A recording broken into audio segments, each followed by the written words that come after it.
Hi, I'm David Arnay. I'm here in the Citrus College Sound Studio. We're going to talk a little bit about my new jazz recording project. It's called 8. And I want to introduce two of the principals who helped to make this happen. My co-producer, Mike Lazarga, and engineer and mixer, Tim Jaquette.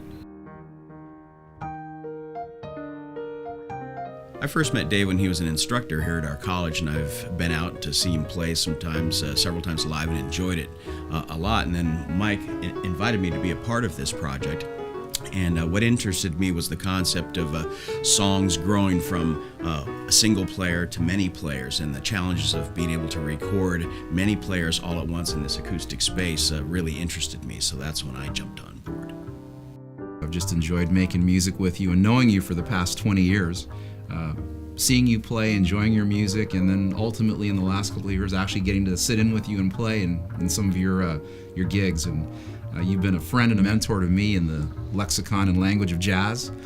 You've taught me lots about jazz standards, about playing the nuances that many of the people, the listeners, will get to enjoy in this project.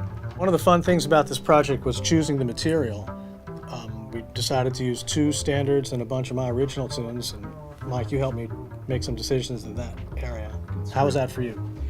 I really wanted to see if we could get the spontaneity and sort of the abandon with which you go after the material. So it's very important which compositions were included in this. And I think that the compositions that you predominantly selected and some that we added really featured that element of your playing. We had help from some of the great players in Los Angeles. Peter Erskine on drums, Edwin Livingston on bass, Doug Webb on saxophones, and Monyongo Jackson on percussion. Having the right guys really helped us get to where we needed to go. Musicians always were charging ahead and coming with new interest and new changes to the pieces each time. Nobody ever sounded tired, or we didn't feel like we ever had to take lunch and then come back to the piece fresh. And right out the gate, I think we hit with Caravan. That piece is so much a popular part of the jazz lexicon, but I didn't expect that you were going to take that thing just so far into the territory of the conversational side of jazz. Well, that's the nature of our music. It is a language. And in the same sense that I can speak to you without a script in front of me, musicians in our world communicate through our music. We don't need to have everything notated for us to be able to create a coherent statement, ideally. Our music, jazz music, is associated with a oral tradition. We learn from the people who came before us, and we study the recordings. It's very hard to learn how to play and understand jazz by reading books or trying to transcribe scores. I mean, obviously we learn a lot by doing that.